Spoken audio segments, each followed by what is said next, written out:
Olá pessoal, hoje vamos falar sobre a aula 14, que diz respeito à força de arrasto e velocidade terminal. Então vamos lá. Bom, quando existe uma velocidade relativa entre um fluido e um corpo sólido, por exemplo, o ciclista e o ar, esse corpo, no caso o ciclista, ele vai experimentar uma força de resistência ao movimento chamada de força de arrasto, ok? Por fluido, entendam líquidos ou gases. Mas a gente vai trabalhar com a força de arrasto especificamente do ar, ok? Então a gente vai considerar que o nosso fluido é o ar, o corpo ele não é fino como um dardo, porque aí muda as características da força de arrasto. Nosso movimento é rápido o suficiente para não ter turbulência, então não vai ter redemoinhos atrás do corpo. Então, nessas condições, a gente pode definir a nossa força de arrasto como meio de C ρ a v quadrado. C é uma constante de arrasto, vai depender de características aí do corpo. Geralmente são valores que variam entre 0,4 e 1.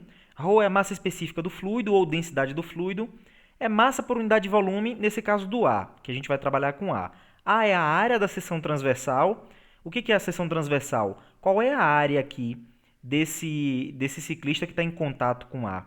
Essa área é chamada de área de seção transversal. E V é a velocidade, ou seja, a força de arrasto ela é tão maior quanto maior for a velocidade. Quanto mais o corpo vai aumentando a velocidade, mais ele sofre efeito dessa força que se opõe ao movimento, ok? Vamos ver um vídeo que ilustra exatamente isso e como que essa equação aqui diz respeito a ter mais, sentir mais ou menos o efeito dessa força de arrasto. Vamos lá. É um caso de um ciclista.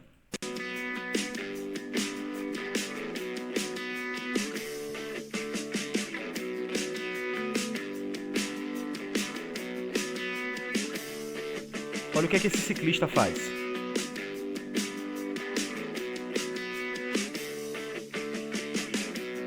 Observe que ele diminui a área da seção transversal dele.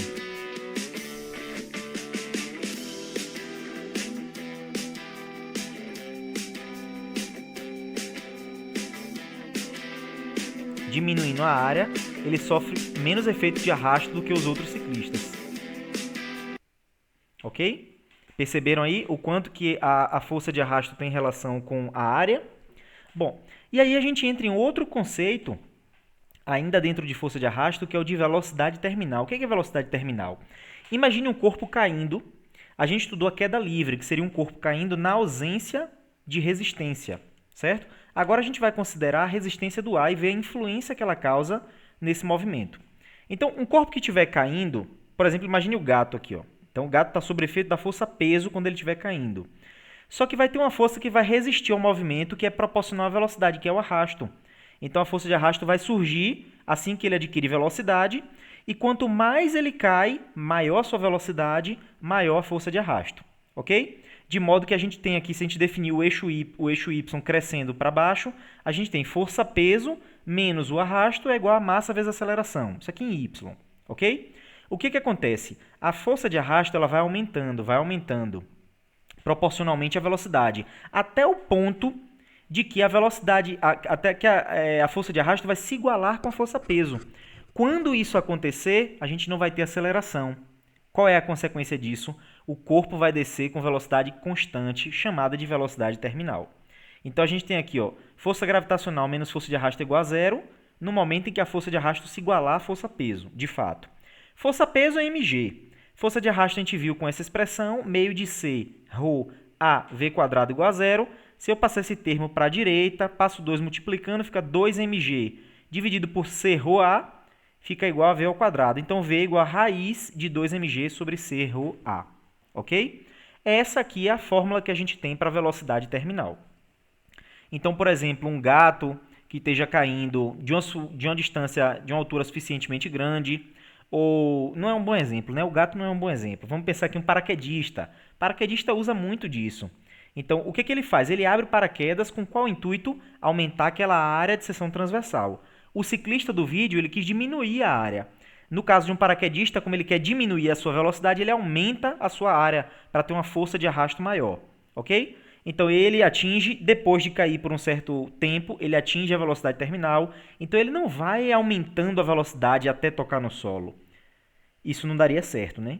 Ele vai aumentando a sua velocidade até que a força de resistência se iguale à força-peso e ele cai com velocidade constante, ok? Outro exemplo são as pedras de granizo. Imagine se as pedras de granizo caindo de uma altura muito grande aumentasse a sua velocidade indefinidamente até tocar o solo, que é o caso da queda livre. Bom, o estrago seria grande. Isso não acontece.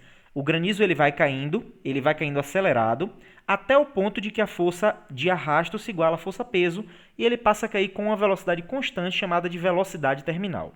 Ok? Vamos fazer um exercício sobre isso e entender um pouco melhor aqui no caso de uma gota de chuva. Então imagine uma gota de chuva com raio de 1,5 milímetro e vai cair de uma nuvem que está a 1.200 metros de altura acima do solo. A gente vai considerar o coeficiente C, coeficiente de arrasto da gota, 0,6. Se a gente supuser que a gota ela vai permanecer esférica durante a queda, então a gente vai imaginar que vai ser um objeto esférico, ok? Portanto, qual vai ser a área de seção transversal? Vai ser uma circunferência, a maior circunferência dessa gota, ok? Considerando a massa específica da água ou a densidade dela, no caso 1.000 kg por metro cúbico, e a do ar 1,2 kg por metro cúbico, pergunta-se qual a velocidade terminal da gota e qual seria a velocidade da gota antes do impacto se não houvesse arrasto, que é o caso da queda livre, ok? Vamos começar então com a letra A, calculando a velocidade terminal da gota. Para calcular a velocidade terminal, nós usamos a nossa expressão raiz de 2mg sobre C ρ da água vezes A. Queremos saber que velocidade é essa que ela atinge o solo. Veja, a massa, a gravidade a gente pode considerar 10 metros por segundo ao quadrado. A constante de arrasto foi dada, 0,6. A massa específica do ar, que é nosso fluido, é 1,2, já está em unidades do SI. Lembrando que SI é o quê? Metro, quilograma, segundo. Então, aqui já está atendendo. Mas a gente não tem nem a massa e nem a área. A gente vai ter que calcular a massa da gota e a gente vai ter que calcular a área da seção transversal da gota. Vamos lá. Para calcular a área vai ser de um círculo. Então, vai ser o maior círculo, é o que vai estar em contato com A. Então, a gente vai calcular a área de um círculo, que é πr ao quadrado, no caso da circunferência aqui, né? O raio é 1,5 milímetro, a gente vai ter que converter para metro, 1,5 vezes 10 a menos 3. Tudo isso ao quadrado vezes π vai dar 7,1 vezes 10 a menos 6 metros quadrados. Essa aqui é a área da seção transversal da gota, a área do círculo, ok? Vamos calcular agora a massa. Bom, para calcular a massa, a gente vai ter que usar a densidade da água, que é o quê? Massa por volume. Se a massa por volume é o ρ da água, então a massa é o quê? O ρ da água vezes o volume. Volume de quem que a gente vai calcular? Volume de uma esfera. Se ela permanece esférica, então a gente vai calcular o volume de uma esfera. Qual é o volume de uma esfera? 4/3 de πr ao cubo. O raio a gente vai usar 1,5 vezes 10 a menos 3 para converter para metros. Eleva ao cubo vezes π vezes 4/3, a gente obtém 1,4 vezes 10 a menos 8 metros cúbicos. Essa fórmula aqui é uma fórmula de geometria. Como a fórmula de área é πr ao quadrado, a fórmula de volume de uma esfera é 4/3 de πr ao cubo. Ok? Então, achamos o volume e podemos achar a massa. Quem é a massa? É a massa específica da água, que vale 1.000, vezes o volume, que é 1,4 vezes 10 a menos 8. Daí a gente obtém a massa da água, 1,4 vezes 10 a menos 5 quilos. Podemos agora calcular a velocidade terminal.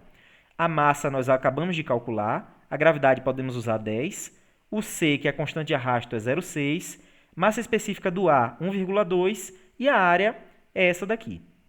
Ok? Substituindo esses valores, a gente obtém uma velocidade terminal de 7,7 metros por segundo. Ok? Então, é essa a velocidade, aproximadamente aí, porque a gente usou 10, não 9,8, de que uma gota de água atinge o solo, apesar de cair de uma altura de 1.200 metros. Ok?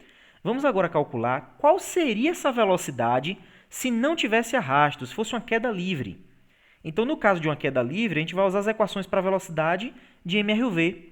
Então, velocidade quando toca ao solo ao quadrado é igual a velocidade inicial ao quadrado, menos 2 vezes a gravidade vezes a variação de altura.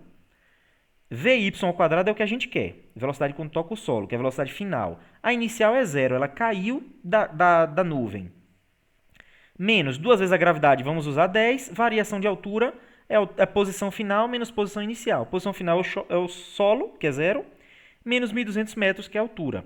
Isso vai dar 155 metros por segundo. Olha a diferença da velocidade terminal da gota de chuva, 7,7 metros por segundo, para a velocidade que ela teria ao tocar o solo se não houvesse resistência, seria 155 metros por segundo. Ok? Então esse é o efeito da resistência do ar, da força de arrasto aí. Tá bom? É isso, pessoal. Façam os exercícios. Nos vemos na próxima videoaula.